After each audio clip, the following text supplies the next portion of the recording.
नमस्कार, सुलगता सवाल देख रहे हैं पर मैं हूं आपके साथ दिव्या सिंह। अगर आपके फोन पर किसी अननोन नंबर से 2 या 3 बार मिस कॉल आ रहा है तो सावधान हो जाइए, क्योंकि ये मिस कॉल आपको कुछ ही सेकंड में तबाह कर सकती है। 3 मिस कॉल का हाईकोर्ट की वकील के साथ ऐसा सनसनीखेज मामला सामने आया है जिसके खुलासे से जांच एजेंसियों को हिलाकर रख दिया है। मोदी सरकार भी ठगी के इस तरह के मामले से हैरान हो गए। दरअसल हुआ ये है कि दिल्ली हाईकोर्ट में प्रैक्टिस करने वाली महिला अधिवक्ता के फोन पर 2-3 बार किसी प्राइवेट नंबर से मिस कॉल आई। महिला ने ना तो वो कॉल रिसीव की और ना ही कोई ओटीपी शेयर किया, लेकिन उसके बाद उसके फोन पर जो मैसेज आया उसे देखकर महिला का सिर चकरा गया, क्योंकि सिर्फ मिस कॉल के खेल से महिला का पूरा अकाउंट खाली हो गया। उनके खाते से लाखों रुपए गायब हो गए। पैसे कहां गए, किसने निकाले, कुछ पता नहीं चला। जांच अधिकारी भी इस केस से हैरान हो गए हैं। देश में आए दिन बढ़ रहे साइबर ठगी के मामले पर तमाम तरह के सवाल सुलग रहे हैं। मिस कॉल से कैसे हो रही करोड़ों की ठगी? क्या है ठगी का नया एजेंडा सिम स्वैपिंग? क्या चीन बना रहा भारत के लोगों को शिकार? जांच एजेंसियों के हाथ क्या सबूत लगे? 3 मिस कॉल के इस कांड से देश में सनसनी मच गई और इसके बाद जांच एजेंसियों से जो खुलासा हुआ है वो और भी ज्यादा चौंकाने वाला है। पुलिस ने जब इस पूरे मामले को सिम स्विपिंग से जुड़ा बताया तो ये जानना बेहद जरूरी हो जाता है कि आखिर ये है क्या जो लोगों को तबाह कर रही है। चलिए बताते। इसमें मोबाइल नंबर के सिम कार्ड को बदलकर हैकर्स उसके नाम से गैर कानूनी तरीके से सिम का एक्सेस ले लेते हैं। सिम स्विपिंग का मकसद अमूमन बैंक खातों में सेंधमारी करना होता है। सिम कार्ड स्विप करने का सीधा मतलब मोबाइल सिम बदलने से है।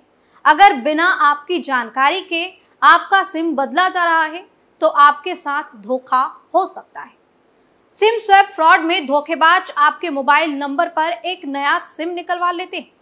साइबर क्रिमिनल्स आपके नाम से खुद बात करके टेलीकॉम कंपनी को भरोसा दिलाते हैं और नया सिम जारी करवा लेते हैं। साइबर अपराधी जिसको टारगेट बनाते हैं, सोशल मीडिया फिशिंग के जरिए उसकी पूरी जानकारी पहले इकट्ठा कर लेते हैं। इसके बाद धोखाधड़ी करके नया सिम हासिल कर लेते हैं। एक बार जब उनके हाथ ये सिम लग जाता है तो आपका सिम बंद हो जाता है।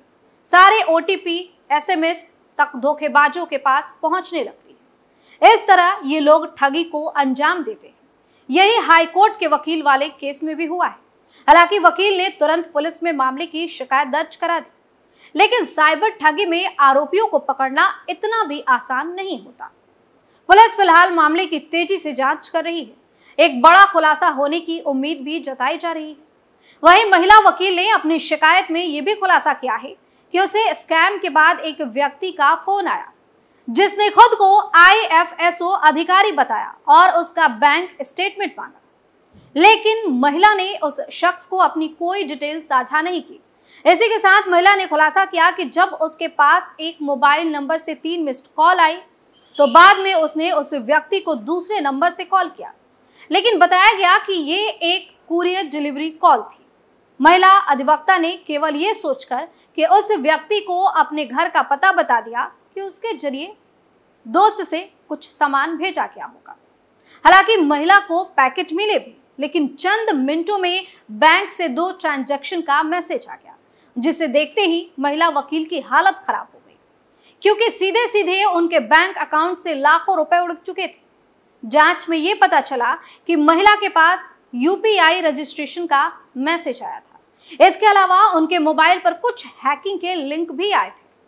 पुलिस ने इसे सिम स्वैपिंग का मामला बताया है।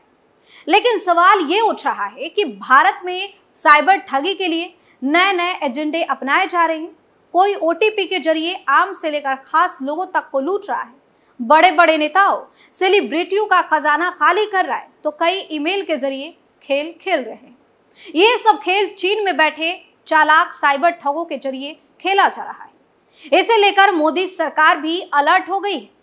कुछ दिन पहले ही खबर सामने आई कि साइबर क्राइम पर लगाम लगाने के लिए मोदी सरकार तमाम कदम उठा रही है। हाल ही में एक रिपोर्ट सामने आई थी जिसमें खुलासा हुआ था कि ऑनलाइन पार्ट टाइम जॉब के नाम पर एक ही पैटर्न पर लोगों से ताबड़तोड़ ठगी हो रही है।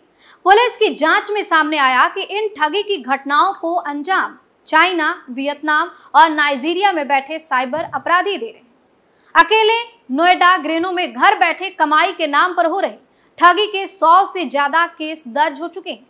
जांच में सामने आया कि साइबर क्रिमिनल जिन आईपी एड्रेस पर काम कर रहे हैं वो अधिकतर चाइना, वियतनाम और नाइजीरिया के हैं। जालसाजी की ये रकम भारतीय बैंक अकाउंट में ही डलवाई जा रही है।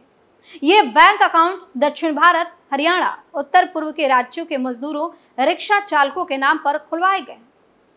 इनको किराए पर लेकर एक से दूसरे और फिर आगे बदलाव के साथ क्रिप्टो करेंसी के जरिए रकम विदेश जा रही है। ये रकम वाया दुबई अलग अलग जगहों पर जाने की बात पुलिस की जांच में सामने आई। पुलिस जांच में सिर्फ बैंक अकाउंट होल्डर तक पहुंच पा रही है जो अपने नाम पर खुले अकाउंट से अनजान होते हैं या फिर छोटे मोटे लालच के चक्कर में आकर बैंक अकाउंट उपयोग किसी और को सौंप देते हैं। अभी तक कमिश्नरेट पुलिस या साइबर थाना पुलिस इस जालसाजी का एक भी गैंग नहीं पकड़ पाई है। वहीं पार्ट टाइम जॉब के नाम पर ठगी के केस अकेले साइबर क्राइम थाने में 60 दर्ज हो चुके हैं। 25 शिकायतों की जांच एफआईआर दर्ज करने के लिए चल रही है।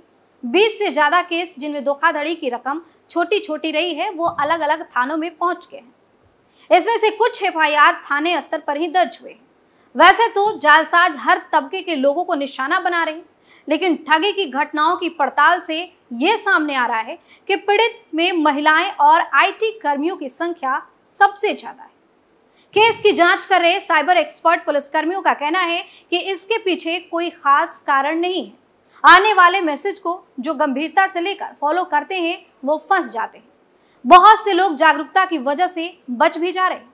इसी के साथ अज्ञात नंबर से जॉब का ऑफर मतलब धोखाधड़ी का जाल है। इसके अलावा किसी अन्य माध्यम से संपर्क कर अगर टेलीग्राम या व्हाट्सएप ग्रुप में जोड़ा जा रहा है तो फ्रॉड की तैयारी है। तो किसी भी लालच में फंसने से पहले लोग 10 बार सोचें, क्योंकि आपकी जरा सी लापरवाही आपको दुर्घटना का शिकार करवा सकती है। अभी हाल ही में सबसे बड़ा साइबर अटैक दिल्ली के एम्स अस्पताल पर हुआ था, जहां कहा गया कि चीन से बैठे हैकरों ने एम्स का डेटा चुराने के लिए अस्पताल पर साइबर अटैक किया। एम्स की घटना के बाद मोदी सरकार एक्शन में आ गई और साइबर क्राइम पर लगाम लगाने के लिए बड़े कदम उठा लिए। सरकार ने फैसला किया कि अब हर जिले में साइबर कमांडो की तैनाती होगी। ये साइबर कमांडो किसी भी तरीके से साइबर अपराध का मुकाबला करने में सक्षम होंगे। साइबर क्राइम पर लगाम लगाने के लिए बाकायदा डीजीपी, आईजीपी की बैठक हुई। बैठक में पीएम मोदी से लेकर गृह मंत्री अमित शाह भी शामिल हुए। इसके बाद केंद्र सरकार की पहल पर यह समिति बनाई कि हर जिले में साइबर अपराध की रोकथाम के लिए साइबर कमांडो तैनात किए जाएंगे। ये साइबर कमांडो साइबर थाने के कर्मी और साइबर यूनिट से अलग होंगे, जिन्हें खास ट्रेनिंग के बाद तैयार किया जाएगा। राज्य पुलिस हर जिलों में इनकी तैनाती करेगी। इस कदम का सबसे बड़ा मकसद ये है कि जैसे ही साइबर अपराध हो तुरंत मौके पर ये कमांडो पहुंचे और अपनी तफ्तीश शुरू कर उतनी ही तेजी से अपराधी तक पहुंच सके। खास बात तो ये है कि मौके पर पहुंचने की वजह खास ट्रेनिंग पा चुके ये जवान किसी एक जगह से भी तुरंत अपनी तफ्तीश शुरू कर सकेंगे। ये ऐसे कर्मियों को साइबर कमांडो का नाम इसलिए दिया गया है क्योंकि इन्हें खास ट्रेनिंग हासिल होगी। इन्हें साइबर अपराध के खिलाफ कार्रवाई करने मंद चंद सेकंड का समय लगेगा। इन साइबर कमांडो के सहयोग से जिला पुलिस और प्रशासन हर वक्त मौजूद रहेगा। एक और महत्वपूर्ण बात यह है कि इन साइबर कमांडो को समय समय पर आधुनिक ट्रेनिंग भी दी जाएगी, ताकि अपराधी अगर अपनी भूमिका बदल रहे हो तो कमांडो चुनौती के हिसाब से अपने आप को तैयार कर सके। नई फोर्स एक तरफ डाटा एनालिसिस करेगी तो वहीं दूसरी तरफ से रेगुलर पुलिस की मदद भी करेगी। ये साइबर कमांडो फील्ड में ना जाकर ऑफिस में बैठकर एक नए तरीके के रोल में देश की जनता के लिए काम करेगी। इसमें पुलिस विभाग से चुने गए खास अफसरों को शामिल करने की योजना है। तो अब मोदी सरकार साइबर अपराधी चाहे वो चीन में बैठे हो या फिर किसी और देश में, वहां से खींच कर लाएगी और उनसे हिसाब लिया जाएगा, क्योंकि भारत में यह अपराध गंभीर रूप लेता जा रहा है और जो वारदात अबू वकील के साथ हुई है वो चौंकाने वाली है। सुलगता सवाल में आज के लिए इतना ही। नए मुद्दे के साथ फिर से पेश होंगे, तब तक के लिए आप देखते रहिए कैपिटल टीवी। नमस्कार।